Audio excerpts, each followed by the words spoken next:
जसपाल ये. इतक्या पहाटे पहाटे? माझी तुम्हाला मुंबईला घेऊन जायला आलोय. सुलक्षण? हो.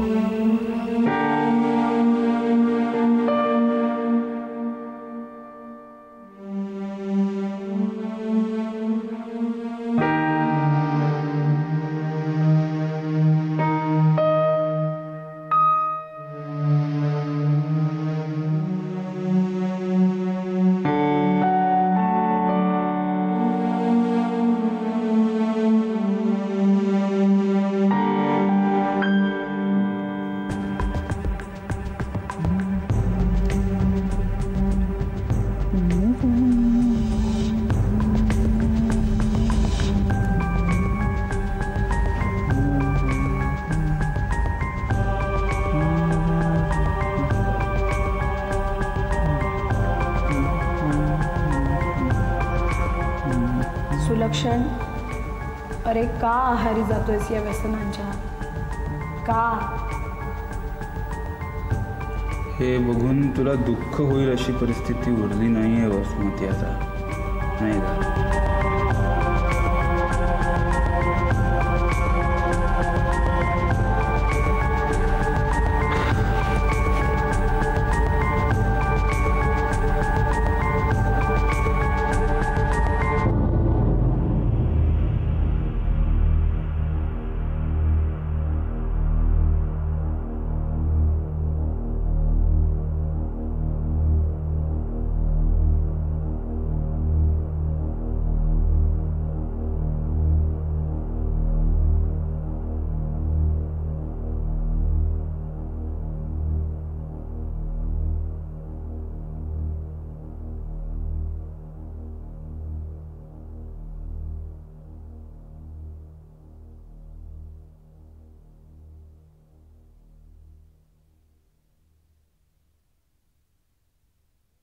देवा, न चुकता तुझ्या समोर 3 दिवे लावत आले. ते वाया गेले असं म्हणण्याची वेळ आणू नकोस रे बाबा.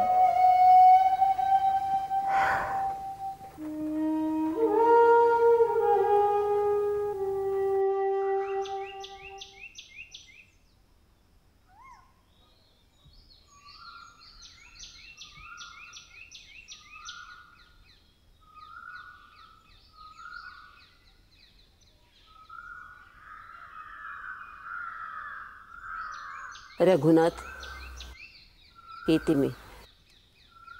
पुन्हा केव्हा येईन सांगता येत नाही.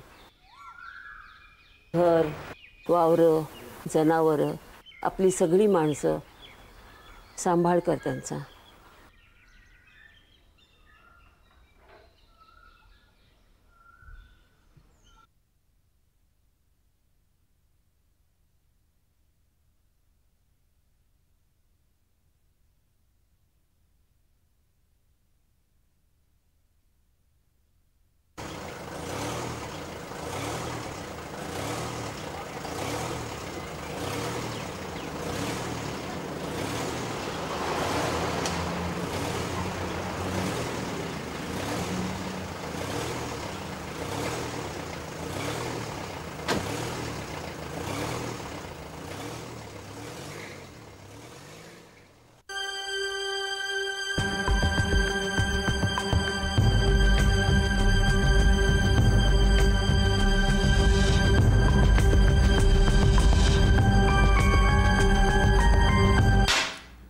सुलक्षण, अरे किती पितोयस?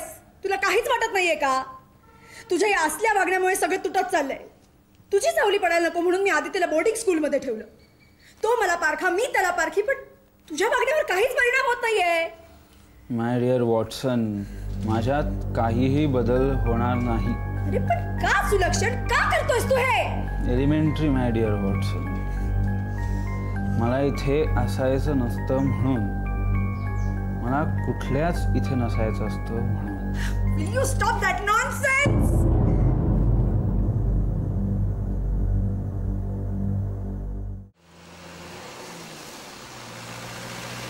कोण कुठला हा जसपाल?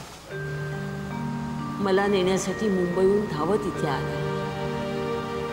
सुलक्षण, अरे तुला असे पाठीराखे भाऊ लावले, जसपाल, युवरा, आनंदा.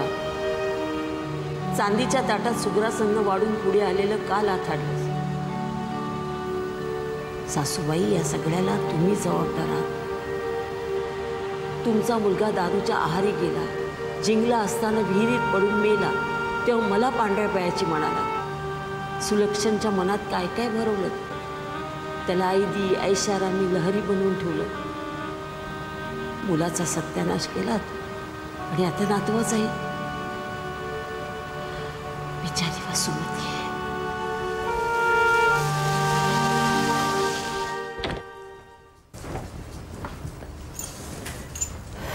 या माझी.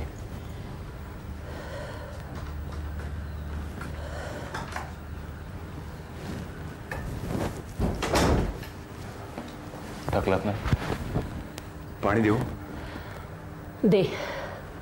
तुझा चेहरा ओला का रे? अख्खी वाट रडत होतास तू. हॅलो.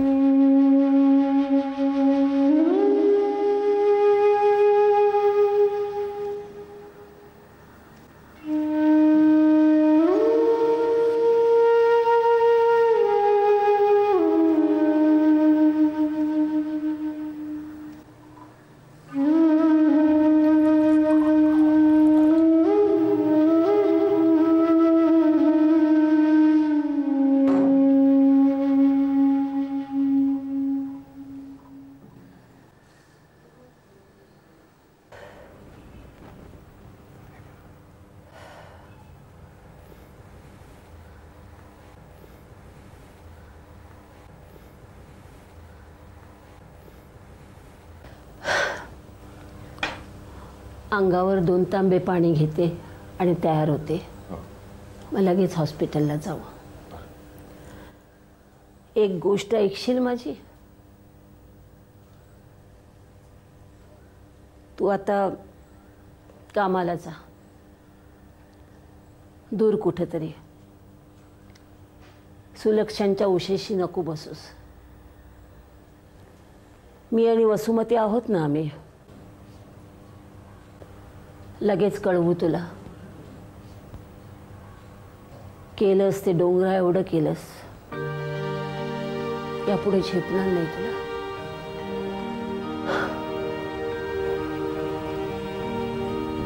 जसपाल, बरं.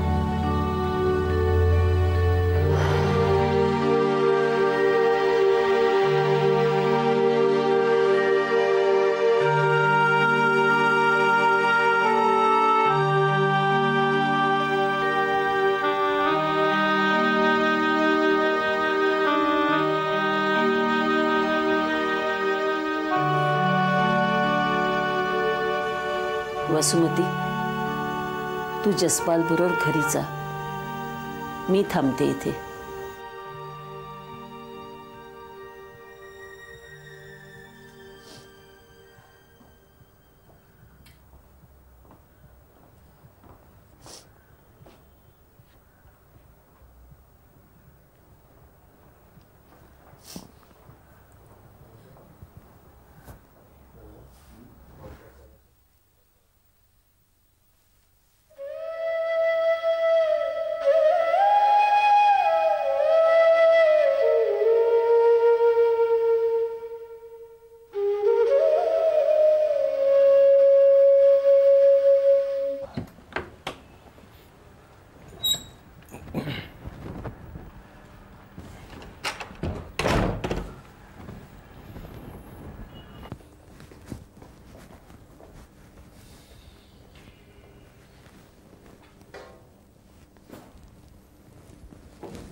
जसपाल, तू माझी ना आणलंस ते बरं केलंस. सुलक्षणची तब्येत. मला माहिती आहे वसुमती. खरं तर ह्याच्या आधी मी त्यांना इथे आणायचा विचारच केला नव्हता. सुलक्षणला इथे नको असायचं. माझींनी त्याला असं व्यसनाधीन झालेलं पाहणं सुलक्षणला आवडलं नसतं. त्यालाच काय, मलाही नाही. पण आता सगळंच त्याच्या पलीकडे गेलंय.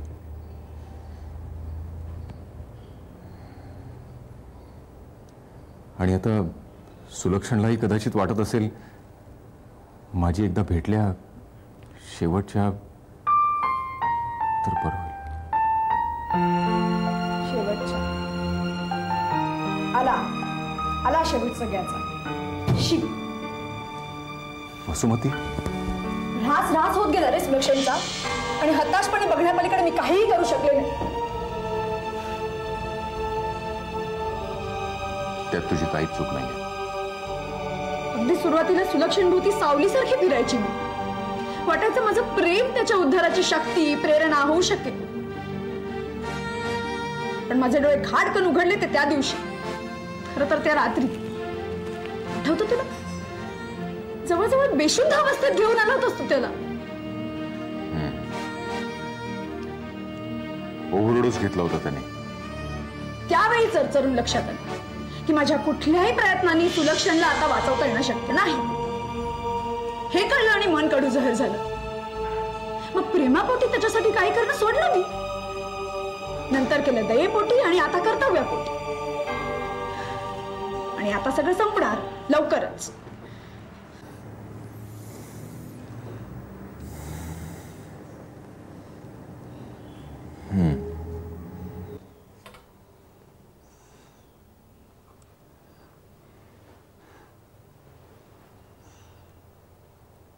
वसुमती, मी आज मद्रासला जातोय. नवीन फिल्म चालू होते.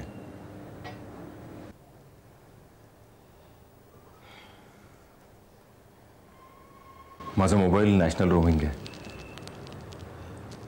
कळव. निघू मी?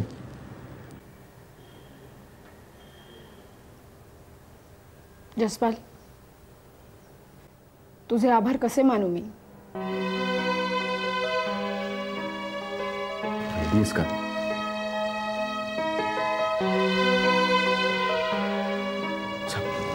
येतो मी.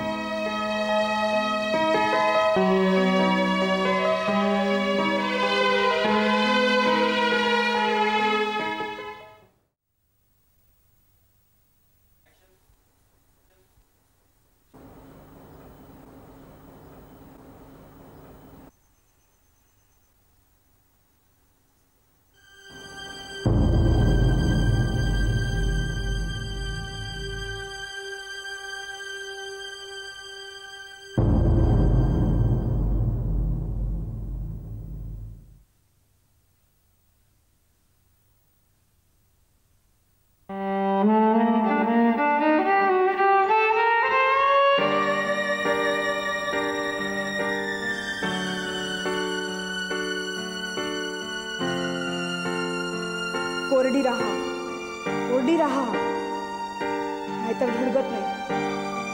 तुझीही आणि आदित्यची.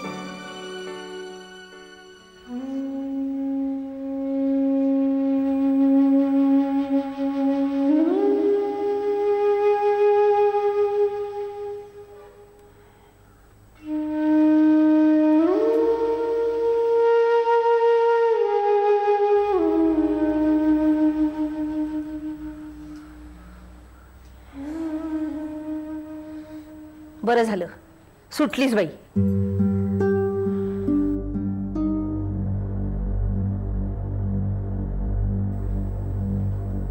आई, निदान आदित्यसमोर तरी असं बोलू नकोस.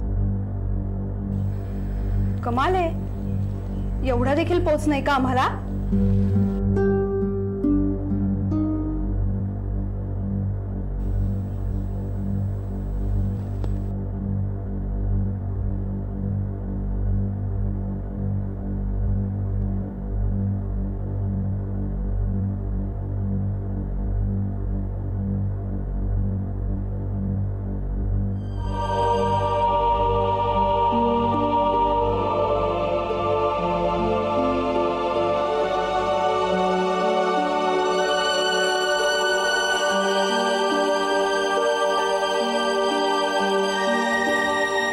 आदित्य, माझं जरा नीट ऐक. तू आता मोठा झालायस, समजदार झालायस. तुला हे सांगायलाच हवं.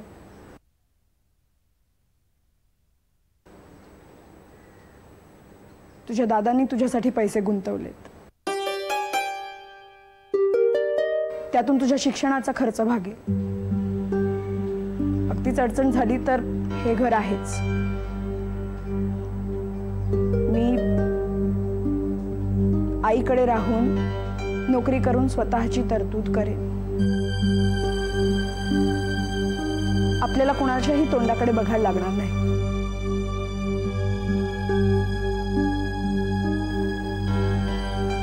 तुला चिंता नको.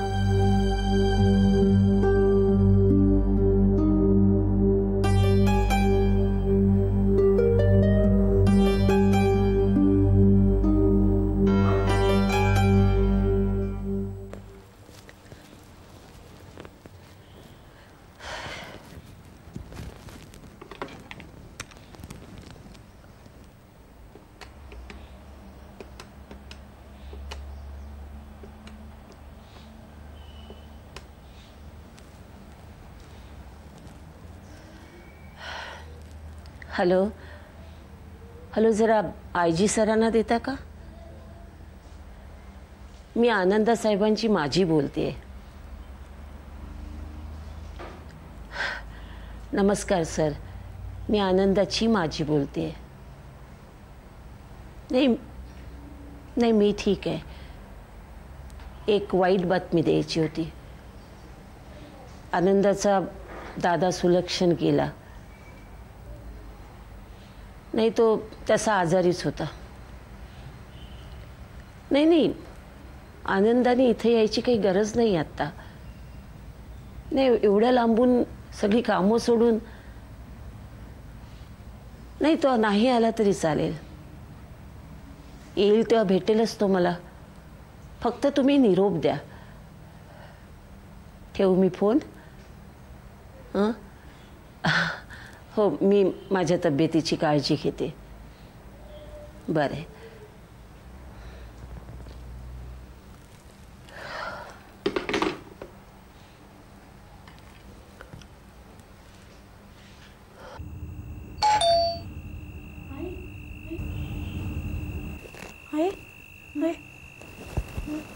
आजी, जेव्हा कोणीतरी बेल वाजवतोय.